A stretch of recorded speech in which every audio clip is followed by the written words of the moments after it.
소라 땅에 단지파의 가족 중에 마누아라 이름하는 자가 있더라. 그의 아내가 임신하지 못함으로 출산하지 못하더니 여호와의 사자가 그 여인에게 나타나서 그에게 이르시되 보라, 내가 본래 임신하지 못함으로 출산하지 못하였으나 이제 임신하여 아들을 낳으리니. 아멘.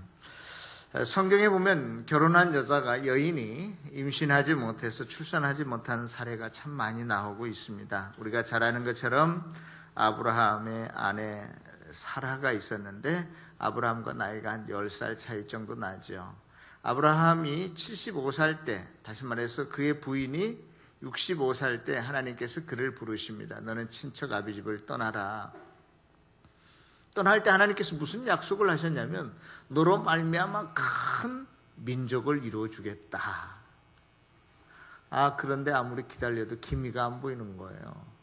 그러니까 사례가 있다가 이미 나는 이제 여자로서의 그 출산 기능이, 임신 기능이 끝났는데 가만히 보니까 내 남편도 곧 늙어서 힘들 것 같다. 그러니까 도저히 기다리다 안 돼가지고 이건 나는 끝났다고 그래도 내 남편은 아직 살아있는 것 같은데 좀 시바지를 해야 되겠다 해가지고 자기의 몸종 하가를 자기 남편 방에 들여보내죠. 그래서 이스마엘이라고 하는 아들을 얻습니다. 그런데 하나님은 그러시는 거예요. 내가 그 아들은 약속의 아들이 아니야. 그 아들은 버렸어. 그렇게 이야기하십니다. 그리고 계속 안 주시는 거예요. 창세기 15장에 보면 아브라함이 다른 그 적들이 와서 자기를 공격할까봐 두려워 떨고 있을 때 하나님이 나타나십니다. 두려워 말라, 나는 너의 방패이고 큰 상급이다. 하나님이 그러시는 거예요. 내가 너를 상급으로 줄게. 나 자신을 그러시는 거예요. 그런데 그 당시 히브리 민족은 상급 중에서도 가장 큰 상급을 뭐라고 생각했냐면 자식이라고 생각했어요. 자식이 기업이고 하나님 주신 상급이라고 생각했어요. 그런데 지금 아브라함이 생각하기를 나에게 하나님께서 자식 준다고 하더니만 나를 통해서 큰 민족을 이루겠다고 약속해 주셨는데도 불구하고 나 이제 적들이 나한테 공격해 오면 내가 여기서 죽을지도 모르는데 그럼 내 인생은 허망하게 끝나는 것인가? 그 불평이 가득 찼어요. 하나님을 향해서 이렇게 말합니다.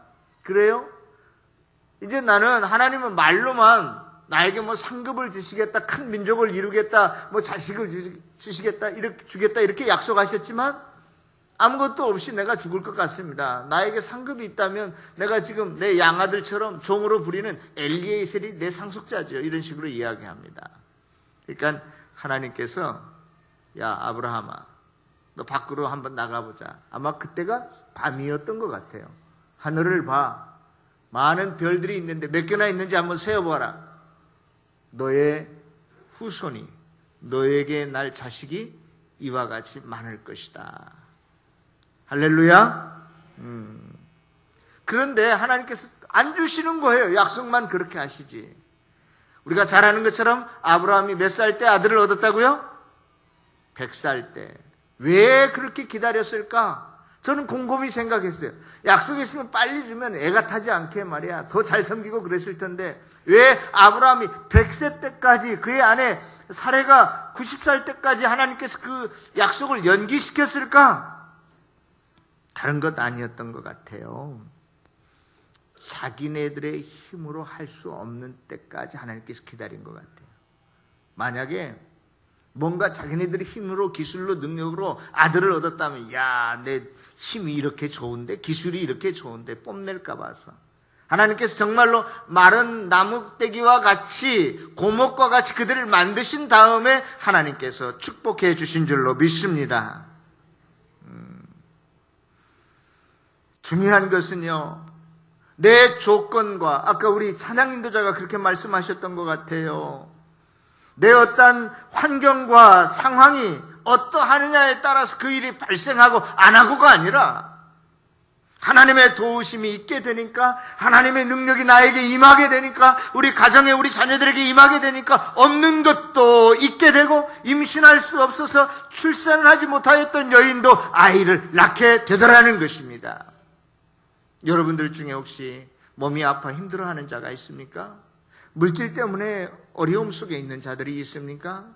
인간관계 때문에 화평이 깨진 자들이 있습니까? 주님이 임하게 되면 그곳에 주의 화평이, 평안이, 하나님의 치유하심이, 하나님의 능력이, 위로가 나타나게 될 줄로 믿습니다. 제 형님 딸이 하나 있는데, 조카 애가 하나 있는데요. 얘가 학교 다닐 때부터 이제 어떤 남자친구를, 같은 과 학생을 사귀게 됐나 봐요. 그러니까 이제 대학을 졸업하고 대학원에 진학할 때쯤 돼서는 아마 이제 서로 사랑을 더 진하게 느꼈던 것 같고, 아마 서로 결혼을 전제로 해서 교제를 했던 것 같습니다. 그런데 꽤 오래 교제를 했는데 아마 그 시어머니 될 사람 눈에 차지 않았던 것 같아요, 제 조카. 그러니까 이제 이 핑계 저 핑계 대고 자꾸 결혼이 오가는데도 진전이 안 되고, 결국 그 시가 쪽에서 이걸 비토를 놓는데, 이유가 뭐냐, 니네 부모의 고향이 어느 지역 출신이라서 난 그게 싫다. 그게 이제 그 결혼을 거부하는 이유였어요. 그래서 제 그 조카애도 마음이 너무나 상하고, 또 저희 형님 내에도 너무나 상하고, 어쩔 줄을 몰라 하더라고, 애들이. 그러니까 이제 저희 형님 내가 저희 조카를 외국에 가서 좀 며칠 있다가, 몇 달 있다가 바람 좀 쐬고 좀 정신을 차리고 오너라 하고 외국을 보냈어요. 몇 달 있다 왔는데 이 총각 처녀들은 서로 둘은 잊고 지낼 수가 없었던 것 같아요. 그러니까 다시 한국에 와서 다시 자기네들끼리 만나기 시작했어요. 하여간 우여곡절이 많아가지고 어쨌든 간에 결혼을 하게 됐습니다, 그 둘이. 그런데 문제는 결혼하고 나서부터 문제가 더 커진 거예요. 결혼한 지 7년이 지났는데 아이가 안 생기는 거예요. 그러니까 자기 시동생은 결혼해서 벌써 아이를 데리고 왔는데 시어머니가 얼마나 이뻐하는지 모른대요. 그런데 이 큰 며느리가 가면 아이를 들고 있다가도 논대, 땅바닥에. 그러니까 서로 고부간의 갈등이 얼마나 신경전이 더 예민하겠어요. 내가 조카애를 봤는데 애가 완전히 그냥 빼빼 말라가지고 참 안 됐더라고요. 근데 이제 그래서 이제 병원에 아이를 갖기 위해서 수없이 다녔습니다. 그런데 그 시험관 아기도 안 생기는 거예요. 근데 그 의사 선생님은 아주 신앙이 좋은 장로님이요.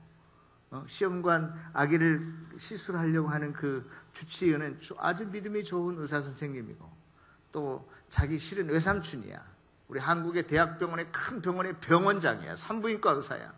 한국에서 동원할 수 있는 모든 기술은 다 동원해서 자기 조카애를 임신시키려고 노력했지만 안 되는 거예요. 그래서 마지막으로 이렇게 말합니다. 은영아, 이거 마지막이야, 이번에는. 그런데 의사하고 지금 제 조카하고 이야기하는 거예요. 이번에 안 되면 하나님께서 아이를 허락하시지 않는 걸로 알고 다른 대안을 생각해보자. 입양을 하든지 어떻게 하든지. 그래서 이제 저희 가족도 다 알게 되고 그렇게 하기로. 그런데 제 조카 녀석이 하나님께 마지막으로 기도한 거예요. 하나님, 나도 다른 엄마처럼 엄마가 되고 싶어요. 눈물로 기도했나 봐요. 그런데 마지막에 임신이 됐어요. 그래서 이제 그 7년 만에 아기를 가졌으니 얼마나 그 집에서 좋아했겠어요. 그래서 이제 그 돌잔치 때 이제 갔는데 그 남편이 그 아기를 들고 이렇게 이야기하는 거예요. 돌잔치 때 나는 영원히 내 아기를 안아볼 수 없으리라고 생각했는데 하나님께서 은혜를 주셔서 이렇게 내가 동훈이를 안고 있습니다. 하나님께 감사할 뿐입니다. 거기 있는 많은 사람들이 다 이제 친가나 여가나 다 크리스찬들이니까 이제 박수를 받고 그랬습니다. 집안의 경사였죠. 그 시부모가 잘 살지도 못하는데 7년 만에 아들 낳았다고 외제 자동차도 선물 받고 제 조카가 그랬습니다. 그 녀석이 그렇게 어렵게 아이를 갖고 나서 그 교회에서 전교인 특별 그 새벽 기도회가 시작이 됐는데 아주 추운 겨울이었어요. 이제 젖먹이 갓난 아기를 데리고 노량진에서 그 녀석이 다니는 게 이제 보문동 교회가 보문동에 있는데 그렇게 먼 거리는 아니지만 그걸 다니는 거예요. 그러니까 양가의 부모들이 어떻게 얻은 아들인데 야 그거 다음부터 새벽기도 다니면 안 되냐? 그거 다음에 좀 다니라. 조심스러우니까. 그러니까 제 조카가 하는 말이 하나님이 주신 동원인데 하나님이 지켜주시는데 엄마 아빠는 뭘 그렇게 걱정하세요? 그러는 거예요. 그리고 그 깐난쟁이 젖먹이를 안고 새벽 기도회를 한 달 동안 다녔다는 거예요. 조카는요, 자기네들의 힘으로는 현대의학으로는 도저히 자기가 임신이 불가능하다는 것을 알았어요. 그런데 하나님이 도와주시니까 자식에 대한 소망, 미련의 끈을 이미 놓을 수밖에 없었는데 잉태할 수 없는 자에게서 자식이 태어나더라는 것입니다. 믿습니까?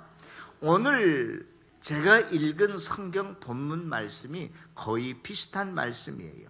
오늘 본문에서도 마누아라고 하는 사람이 있었는데 그 아내가 자식이 없었습니다. 임신하지 못함으로 출산하지 못하였다라고 오늘 성경은 분명히 말하고 있습니다. 그 당시 유대 나라는요, 자식이라고 하는 것은 하나님이 주신 기업이고 상급이었거든요. 축복이었거든요. 그러니까 이 마노아의 그의 아내는요, 나는 하나님께 기업을 받지 못한 자요, 상급을 받지 못한 자요, 나는 하나님께 축복을 받지 못한 자라고 굉장히 움츠려 있었을 거예요.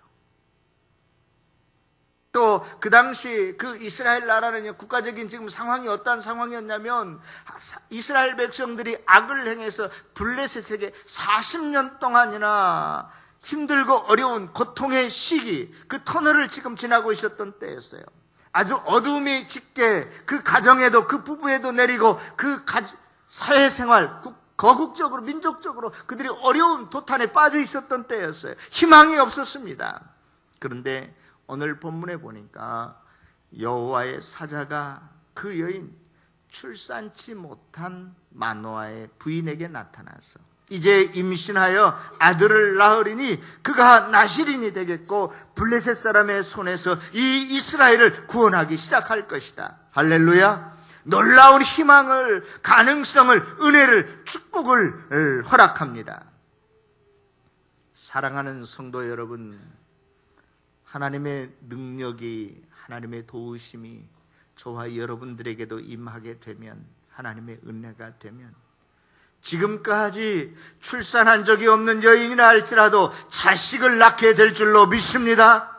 소망이 없는 자를 소망을 갖게 될 줄로 믿습니다. 죄에 포로된 자가 기쁨으로 하나님 죄에서 그를 해방시키시고 없는 자도 있게 될 줄로 믿습니다. 생명이 없는 자가 생명을 가지게 될 줄로 믿습니다. 이것이 복음이고 축복이고 십자가입니다. 사랑하는 성도 여러분, 이스라엘의 마지막 사사인 삼손이 이렇게 해서 이제 출생하게 됩니다. 인간은 스스로 하나님 앞에 내놓을 수 있는 자가 아닙니다. 사사 삼손도 무슨 자격이나 조건에 의해서 나실인이 되었고 사사가 된 게 아니었습니다. 어쩌면 이 땅에 태어나지도 못할 존재였던 그가 하나님의 은혜와 사랑의 근거에서 이 땅에 태어난 줄로 믿습니다. 하나님은 홀로 모든 것들을 계획하시고 그 일을 이루어 가시고 삼손의 사사의 역할도 하시도록 도와준 분이 하나님이신 줄로 믿습니다. 많은 사람들이요, 지난번에 우리 성경 통독 시간에 이 사사기를 했는데요, 삼손을 이야기할 때 아주 그냥 힘이, 이 근육이 잘 발달된 사람으로, 힘이 센 사람으로 이해하고 있는데 그렇지가 않아요. 삼손은요, 저처럼 비실비실한 사람이었어요. 그런데 문제는 뭐냐? 하나님이 신이 임할 때만 능력을 베풀었다고요. 평상시에는요, 저와 여러분들과 똑같은 하찮은 존재였어요. 그런데 하나님의 신이 임하니까 마지막에는 이 두 기둥을 붙들고 지금까지 삼손이 죽인 자보다 더 많이 죽게 되잖아요. 하나님의 신이 임할 때 가능한 줄로 믿습니다. 이스라엘 나라도 그렇고 만화의 가정 부부도 스스로 생명을 창출하거나 어떠한 소망을 희망을 가질 수 없었던데 하나님께서 그들과 함께 하시고 그들 가운데 임하시게 되니까 잉태치 못한 자가 어비가 되었고 블레셋에게 40년 동안이나 고통을 받고 있던 이스라엘이 거기서부터 구원 얻기 시작한 줄로 해방되기 시작한 줄로 믿습니다. 성도 여러분, 오늘 우리가 이제 성찬 예식을 앞에 놓고 있습니다. 우리가 하나님 앞에 뭘 내놓기는커녕 하나님 앞에서 다 죽고 진멸해야 될 존재라는 것을 저와 여러분들이 깨닫는 이 시간 되어지기를 바랍니다. 우리 안에는 선한 것이 아무것도 없어요. 죽어야 하고 아무것도 만들어낼 수 없고 출산할 수 없는 어떤 무능한 자와 같다는 것을 우리가 함께 깨달아야 하죠. 그러나 이 십자가로 이 예수 그리스도의 피와 살로 다시 살아날 수 있는 저와 여러분들 되어지기를 바랍니다. 나는 자랑할 것이 아무것도 없지만 그러나 이 하나님의 도움을, 하나님의 사랑을, 하나님의 은혜를, 능력을 자랑하는 사람으로 바뀌어질 수 있기를 바랍니다. 술라미 여인은요, 예쁘지 않았는데도 불구하고 솔로몬의 왕비가 됩니다. 술라미 여인은 이방 여자였습니다. 그리고 피부 색깔도 까무잡잡한 사람이었어요.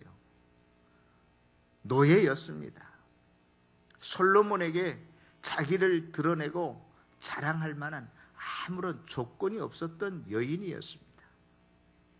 그런데 그 어떠한 것도 문제가 되지 않았어요. 문제는 솔로몬 왕이 그 여인에게 찾아와서 술라미 여인만 쳐다보고 다른 여인에게는 마음을 두지 않습니다. 술라미 여인에게만 마음을 두고 술라미 여인만 사랑하게 되니까 그가 왕비가 된 줄로 믿습니다. 저와 여러분들의 형편과 처지는요, 이 술라미 여인과 비슷해요. 그러나 우리 주님께서 이 성찬 예식을 통해서 찾아오셔서 저와 여러분들을 선택해 주시고 사랑해 주시면 모든 문제가 해결될 줄로 믿습니다. 이것이 바로 십자가이고 이 의미가 오늘 저와 여러분들이 행하고자 하는 이 성찬의 의미 속에 포함되어 있는 것입니다. 우리가 그동안 잊어버렸던 주님의 십자가를 오늘 이 성찬 예식을 통해서 다시금 주님이 찢기신 그 살과 피를 통해서 하나님의 사랑과 은혜를 회복할 수 있는 귀한 시간이 되어지기를 바랍니다. 출산하지 못한 자들이, 무능한 저와 여러분들이 다시금 생명을 잉태하고 내게 주시는 예수 안에서, 나에게 능력 주시는 주님 안에서 모든 것을 행하며 살아갈 수 있는 귀하고 복된 성도들이 다 되어지시기를 다시 한번 주님의 이름으로 축복합니다. 기도하겠습니다.